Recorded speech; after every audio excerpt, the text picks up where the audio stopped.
미국 증권거래위원회가 세계 최대 암호화폐 거래소인 바이낸스를 기소한 지 하루 만에 미국 대표 암호화폐 플랫폼 코인베이스도 법적 조치에 나섰다. 블룸버그 등 주요 외신에 따르면 미국 세크는 화요일 뉴욕 연방법원에 코인베이스 글로벌을 고소하며 이 암호화폐 회사가 수년간 규정을 위반했다고 주장했다. 규제 당국은 코인베이스가 사용자가 실제로는 미등록 증권인 수많은 암호화폐 토큰을 거래할 수 있도록 허용함으로써 규제를 회피했다고 강조했다. 세크는 소장에서 솔, 에이다, 매티크, 빌, 샌드, AXS, CHG, 플로, ICP, 니어, VGX, 대시, 넥소구가 증권이라고 설명했다. 코인베이스 주가는 프리마켓에서 9% 넘게 빠지고 있다.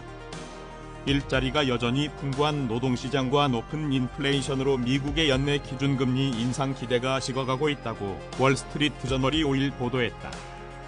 미국 채권과 파생상품 등 전자거래 플랫폼 트레이드웹에 따르면 파생상품 투자자들은 연방준비제도의 올해 말 기준금리를 5%대로 예상한다고 WSJ는 전했다. 이는 지난달 4% 남짓에서 상승한 것으로 현재 미국의 기준금리는 5.00에서 5.25%다. 금리 인하 기대가 사라지면서 미국 단기 국채 수익률은 상승했다. 2년 만기 국채 수익률은 4월 말 4.064%에서 이날 4.480%로 오른 채 마감했다. 배경에는 지난 2일 발표된 노동 관련 통계가 있다. 미 노동부에 따르면 지난달 비농업 일자리가 33만 9천 개 증가해 WSJ 20개한 전문가 전망치 19만 개를 크게 웃돌았다. 투자자문사 콜로니 그룹의 리치 스타인버그 수석 시장 전략가는 노동시장이 탄탄하다는 것은 연준이 이번 달 금리 인상을 생략할 수도 있지만 올해 여름 다음 회의에서 추가 금리 인상을 고려할 수도 있다는 것을 의미한다고 말했다. 좀처럼 잡히지 않는 물가 또한 금리 인하 전망에 찬물을 기얹었다. 올해 중반부터 물가 상승률이 2%대로 급격하게 줄어들 것이라는 게 지난해 여름까지 관측이었지만 소비자 물가지수의 최근 수치는 연준의 목표치인 2%를 훨씬 넘는 4.9%였다. 연내 금리 인하 기대는 미국 증시, 특히 빅테크들의 주가의 호재였다. 애플과 아마존, 페이스북 모회사 메타는 모두 올해 들어 35% 이상 급등했고 기술주 위주의 나스닥 종합지수는 26% 올랐다. 하지만 기준금리가 하반기에도 높은 수준으로 간다면 증시에는 부담이 될 것으로 전문가들은 전망하고 있다.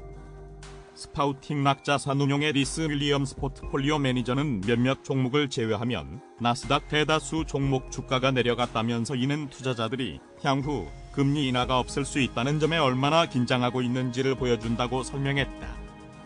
그동안 주가지수가 금리 인하 기대와 경기 호조 지속 때문에 상승했다는 점에서 향후 주가 방향 예측이 어려워졌다는 의견도 있다. 다만 일각에서는 경기 침체를 피할 수 있다는 자신감도 나타나고 있다. 월스트리트저널은 5일 미국 증권거래위원회가 세계 최대 암호화폐 거래소인 바이낸스와 자오창펑 최고 경영자의 증권 관련 법률 위반을 이유로 워싱턴 DC 연방법원에 소송을 냈다고 보도했다. 바이낸스와 자오 CEO에 대한 세크의 제소 소식이 전해지면서 암호화폐 대장주 비트코인이 26,000달러 아래로 떨어지며 지난 3월 이후 가장 낮은 수준으로 하락했다. 바이낸스 자체 암호화폐 BNB도 8% 넘게 떨어졌고 대부분의 알트코인도 급락세를 면치 못했다. 이날 암호화폐 전문 매체 코인텔레그래프에 따르면 비트코인 트레이더들이 24,000달러 선까지 하락할 것이라고 전망했다. 외신은 이는 세크가 바이낸스를 기소한 배에 따른 것으로 수개월간 지속된 박스권 이탈 가능성이 높아졌다고 전했다. 암호화폐 트레이더인 크립토헤드는 새로운 하락세가 시작되기 전 26,200달러 선까지 반등할 가능성이 있다. 하지만 하방 목표는 24,000달러이다라고 말했다.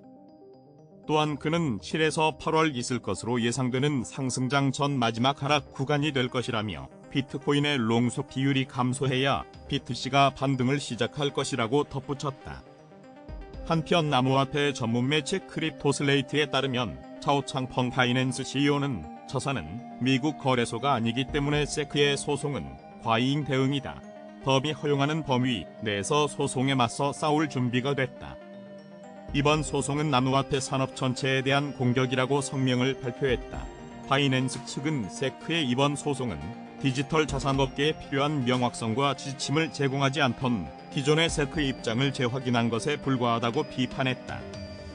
레이어 1 블록체인 프로젝트 카르다노 창업자 찰스 호스킨슨도 트위터를 통해 세크의 바이낸스 기소권이 금융 자유를 위협하는 통제의 시작이 될 수 있다고 경고했다. 암호화폐에 대한 규제 강화로 제도권 특정 은행들만 연계된 CBDC를 만들어 사람들의 금융활동을 통제할 수 있는 정부의 의도가 있을 수 있다는 것. 이어 그는 이번 사건은 암호화폐 업계가 단결해 미국이 디스토피아로 전락하는 것을 막을 수 있는 기회라고도 덧붙였다.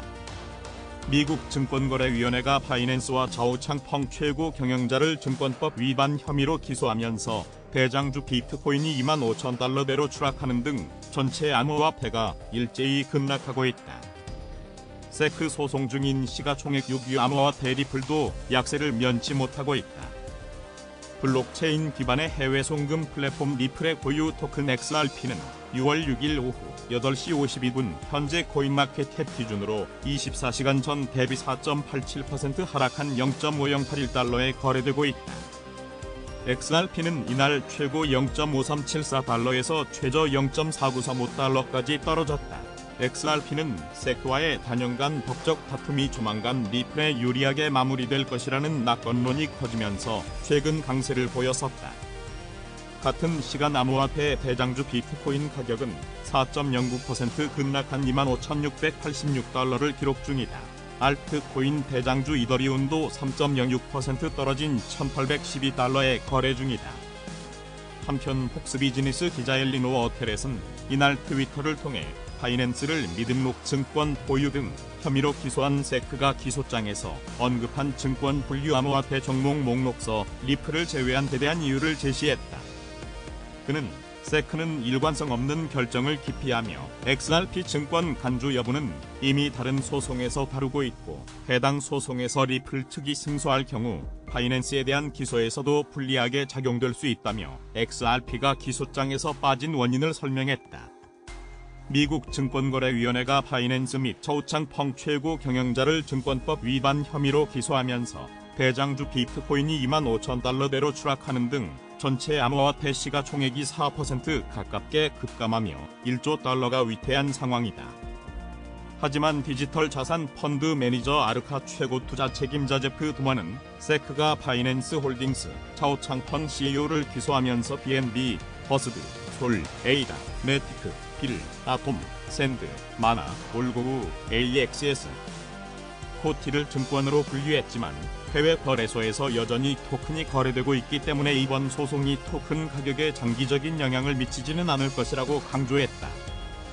특히 비트맥스 공동 창업자 나서 헤이즈는 바이낸스 퍼드로 인해 시장이 하락하고 있는데 이슈와 상관없이 위험자산 시장은 미국 재무부 일반 계정 잔액 증가로 인해 긴장하고 있다. 그러나 여름이 끝날 무렵이면 엄청난 양의 돈이 인쇄될 것이다. 그동안 나는 몇 개의 코인들을 살 것이라고 트윗했다. 이날 미국 유력 미디어 뉴욕타임스는 세크는 미국 연방법원에 제출한 기소장에서 바이낸스 및 자오창펑에 대해 13건의 혐의를 제기했다. 세크는 바이낸스가 수십억 달러에 달하는 고객 자금을 유용해 자오창펑 바이낸스 창업자가 별도로 관리하는 기업으로 몰래 빼돌렸다고 주장했다. 또 바이낸스는 시세 조종을 감지하고 통제하는 시스템에 대한 거짓말을 일삼아 투자자들을 오도했다. 미국 투자자가 바이낸스에 접근하는 것을 제한하기 위해 충분한 조치를 취하지 않았다. 자오창펑과 바이낸스 법인은 미국의 규제 조건을 인지하고 있었지만 고의로 규제를 회피해 고객과 투자자를 위험에 빠뜨렸다고 세크는 지적했다고 전했다. 최근 훈풍이 부는 뉴욕 증시가 하반기 꺾일 것이라는 전문가들의 전망이 나왔다. 5일 블룸버그 통신에 따르면 글로벌 투자은행 모건 스탠리는 올해 말 스탠더드 앤드 푸어스 500 지수가 3,900으로 내려갈 것으로 예상했다. 이는 직전 거래일인 지난 1일 S&P 500 지수가 4,282.37에 마감된 것과 비교하면 380포인트 이상 내려간 수준이다. S&P 500 지수는 지난 10월 이후 19.7% 급등해 강세장 진입을 코앞에 둔 상태다. 챗GPT로 촉발된 인공지능 열풍과 최근 미 연방정부 부채 한도 상향 합의 등의 호재가 향후 경기 침체 우려를 뒷전으로 밀어낸 것으로 분석된다. 이런 분위기에서 모건 스탠리가 연말 주가 하락을 점친 것은 미 주요 기업들의 실적 전망이 어둡기 때문이다. 앤드루 쉬츠를 비롯한 모건 스탠리의 전략가들은 S&P 500대 기업들의 주당 순이익이 올해 $185로 16% 급감할 것이라고 내다봤다. 이들은 보고서에서 미국 기업들의 실적에 대한 하방 리스크가 있다고 생각한다면서 유동성 악화가 주식 밸류에이션에 하방 압력을 가할 가능성이 크고 매출 성장 둔화와 이익 축소로 실망스러운 EPS를 보게 될 것이라고 말했다. 모건 스탠리의 이러한 전망은 최근 월가에서 나온 가장 비관적인 예상 중 하나로 꼽힌다. 골드만삭스를 비롯한 다른 투자은행들은 뉴욕 증시가 완만한 성장세를 보일 것으로 보고 있다. 에버코어 ISI는 이날 공개한 보고서를 통해 S&P 500 지수가 연말 4,450으로 7.2% 오를 것이라는 낙관적 관측을 내놓아 모건 스탠리와 대조를 이뤘다. 블룸버그 통신이 집계한 올해 S&P 500 기업들의 EPS 전망치 중간값은 $206로 역시 모건 스탠리 전망치와 큰 차이를 보인다. 다만 모건 스탠리도 내년에는 S&P 500 기업들의 EPS가 23% 급반등할 것으로 내다봤다. 한편 모건 스탠리는 일본, 대만, 한국 등 동아시아 시장의 주식에 대해 낙관적인 견해를 유지했다고 블룸버그가 전했다. 선진시장 국채에 대해서도 비중 확대를 권고했다. 미국 증권거래위원회가 세계 최대 암호화폐 거래소인 파이낸스와 좌우창펑 최고 경영자를 상대로 법적 조치에 나섰다. 이에 따라 암호화폐 대장주 비트코인이 26,000달러 아래로 떨어지며 지난 3월 이후 가장 낮은 수준으로 하락했다. 월스트리트저널은 5일 세크가 파이낸스와 좌우 CEO의 증권 관련 법률 위반을 이유로 워싱턴 DC 연방법원에 소송을 냈다고 보도했다. 세크는 소장에서 바이낸스와 좌우 CEO는 수십억 달러에 달하는 고객 자산을 이용해 이득을 얻었지만 고객 자산을 큰 위험에 노출했다고 주장했다. 세크에 따르면 바이낸스는 고객 자산을 비밀리에 별도의 암호화폐 관련 업체에 송금한 뒤 바이낸스에서 거래되는 암호화폐에 투자하도록 했다. 이는 바이낸스의 암호화폐 거래량이 실제보다 훨씬 많은 것처럼 부풀리는 효과를 냈다는 것이다. 바이낸스가 고객의 자금을 송금한 업체는 메리트 픽과 스위스에 등록된 시그마체인 에이지다. 두 업체는 바이낸스와 별도의 법인이지만 모두 좌우 CEO의 영향력 아래 있다고 세크는 주장했다. 이와 함께 바이낸스는 미국인 가상화폐 투자자들의 해외 거래소 직접 투자가 금지된 상황에서도 일부 큰손 투자자들에게 당국의 감시를 피해 해외 거래를 할 수 있는 방법을 제공한 혐의도 받고 있다. 세크는 바이낸스와 좌우 CEO에 대해 모두 13개의 법률 위반 혐의를 적용했다. 게리 갠슬러 세크 위원장은 성명을 통해 바이낸스와 좌우 CEO는 치밀한 기망 행위를 저질렀고 고객의 이익과 상충하는 활동을 하면서도 충분한 정보를 공개하지 않았다고 지적했다. 특히 갠슬러 위원장은 바이낸스와 좌우 CEO가 법망을 빠져나가기 위해 미리 계획했다며 고의성을 부각했다. 바이낸스와 좌우 CEO는 지난 3월에도 미국 상품선물거래위원회로부터 파생상품 등에 관한 규정 위반으로 제소되는 등 미국 감독기관의 표적이 된 상태다. 또한 미국 국세청은 바이낸스의 자금 세탁 의무 위반 여부를 조사 중이다. 이에 좌우 CEO는 소셜미디어를 통해 바이낸스에 맡긴 자산을 안정적으로 관리하기 위해 회사 직원 모두가 준비돼 있다고 밝혔다. 바이낸스는 중국계 캐나다인인 좌우 CEO가 2017년 중국에서 설립했다. 바이낸스와 좌우 CEO에 대한 세크의 제소로 이날 가상화폐 대장주 비트코인은 크게 하락했다. 코인베이스에 따르면 미 서부시간 기준 이날 오후 6시 현재 비트코인 한 개당 가격은 24시간 전보다 4.89% 하락한 25,698달러에 거래됐다. 비트코인이 26,000달러 아래로 떨어진 것은 지난 3월 16일 이후 처음이다. 바이낸스 자체 가상화폐 BNB는 8.25% 급락한 278.28달러를 나타냈다. 출처 얼터너티브 코인 리더스. 미국 증권거래위원회가 세계 최대 암호화폐 거래소인 파이낸스와 자오창펑 최고 경영자를 증권법 위반 혐의로 기소했다는 대형 악재의 암호화폐 대장주 비트코인은 지난 24시간 동안 5% 넘게 급락하며 25,000달러대로 주저앉았다. 글로벌 암호화폐 시황중개 사이트 포인마켓캡 자료에 따르면 비트코인은 한국 시간 6월 6일 오전 10시 35분 현재 기준으로 24시간 전 대비 5.14% 하락한 25,659달러에 거래되고 있다. 비트코인은 이날 최고 27,084.11달러에서 최저 25,445.17달러까지 떨어졌다. 비트코의 시가총액은 5천억 달러가 붕괴돼 현재 약 4,976억 달러를 기록 중이고 도미넌스도 45.8% 수준까지 후퇴했다. 비트코인의 투자 심리도 크게 위축됐다. 이날 암호화폐 데이터 제공업체 얼터너티브의 자체 추산 공포 탐욕지수는 전날보다 9포인트 떨어진 44를 기록하며 중립 단계에서 공포 단계로 전환됐다. 해당 지수는 0에 가까울수록 시장의 극단적 공포를 나타내며 100에 가까울수록 극단적 낙관을 의미한다. 이날 암호화폐 전문 미디어 코인텔레그래프는 세크가 미등록 증권 영업을 이유로 바이낸스를 미국 지방법원에 제소했다는 소식에 비트코인과 알트코인은 급격한 매도세를 보였다며 이번 소송으로 비트코인 및 대부분의 주요 알트코인의 회복이 지연될 수 있으며 트레이더는 명확한 결과가 나올 때까지 며칠간 관망하는 것을 선호할 수 있다고 진단했다. 이어 투자자들의 발목을 잡을 수 있는 또 다른 이벤트는 6월 14일에 열리는 연방준비제도의 회의이다면서 단기적인 상황은 불확실하지만 글래스노드 데이터에 따르면 최소 10,000개의 비트코인을 보유한 가장 큰 비트코인 거래 집단이 지난 며칠 동안 비트코인을 계속 축적하고 있는 것으로 나타났다고 덧붙였다. 출처 바이낸스 블로그 코인 리더스. 블룸버그 통신이 미국 증권거래위원회가 미국 증권법 위반 혐의로 바이낸스 및 자오창펑 바이낸스 최고 경영자를 기소했다고 5일 보도했다. 이와 관련 미국 유력 미디어 뉴욕타임스는 세크는 미국 연방법원에 제출한 기소장에서 바이낸스 및 자오창펑에 대해 13건의 혐의를 제기했다. 세크는 바이낸스가 수십억 달러에 달하는 고객 자금을 유용해 자오창펑 바이낸스 창업자가 별도로 관리하는 기업으로 몰래 빼돌렸다고 주장했다. 또 바이낸스는 시세 조종을 감지하고 통제하는 시스템에 대한 거짓말을 일삼아 투자자들을 오도했다. 미국 투자자가 바이낸스에 접근하는 것을 제한하기 위해 충분한 조치를 취하지 않았다. 자오창펑과 바이낸스 법인은 미국의 규제 조건을 인지하고 있었지만 고의로 규제를 회피해 고객과 투자자를 위험에 빠뜨렸다고 세크는 지적했다고 전했다. 세크가 바이낸스 및 자오창펑 CEO를 기소했다는 소식이 전해지면서 지난 24시간 약 3억 2천만 달러 규모의 암호화폐 선물 포지션이 강제 청산된 것으로 나타났다.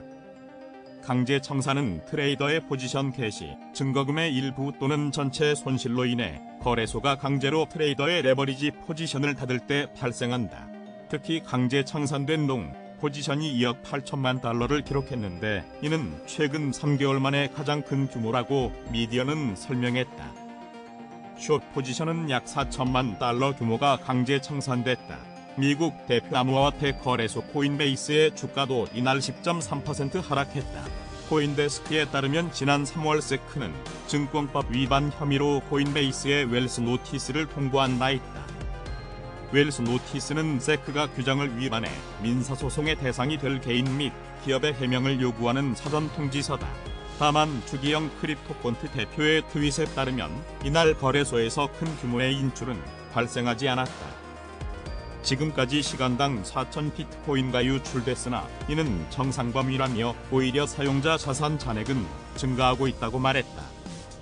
한편 자오창펑 바이낸스 CEO는 이날 자신의 트위터에 세크가 기소장에 BNB, 버스드, 솔, 에이다, 매티크, 빌, 아톰, 샌드, 마나, 올고우, AXS, 코티를 증권으로 분류했다는 내용을 리트윗하며 우리는 뭉쳐야 한다고 전했다.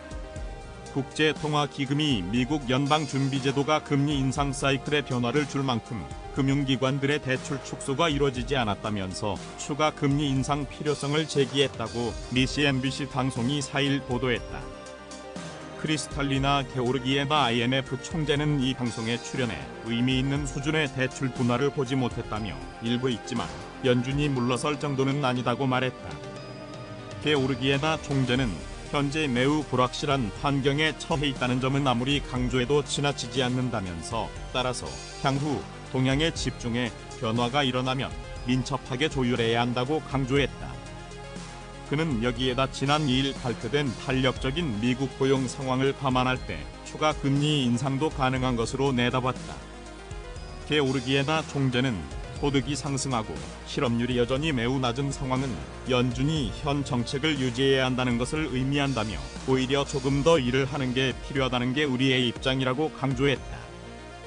피에르 올리비에 르코린차스 IMF 수석 이코노미스트는 앞서 지난달 금융기관들이 IMF의 글로벌 성장률 전망치 2.8%를 달성하지 못하게 할 수 있는 매우 불안정한 상황에 처해 있다고 언급한 바 있다. 연준도 5월 은행 보고서에서 대출기관들이 미국 내 중견 금융기관들의 문제로 인해 가계와 기업에 대한 대출 기준이 강화되자 향후 상황에 우려하고 있다면서 성장률 전망치가 낮아지고 예금 인출과 리스크 관리 능력 감소 우려 등으로 내년에도 이런 상황이 이어질 것으로 내다봤다. 국제금융협회는 5월 보고서에서 전 세계 부채 규모가 사상 최고 수준인 305조 달러까지 치솟았다면서 높은 부채 수준과 이자율이 금융 시스템의 대출 관련 우려를 가중하고 있다고 지적했다. 게오르기에바 총재는 연준의 추가 금리 인상으로 미국 실업률이 5월 3.7%에서 4%를 넘어 4.5%까지 상승해 지난해 10월 이후 최고치를 기록할 것으로 내다봤다. 또 미국의 부채 한도 합의와 관련해 일반적으로 좋은 결과라며 문제는 부채 한도를 둘러싼 반복적인 논쟁이 바람직하지 않은 만큼 이 문제를 어떻게 다룰지 다시 생각해 봐야 한다고 말했다.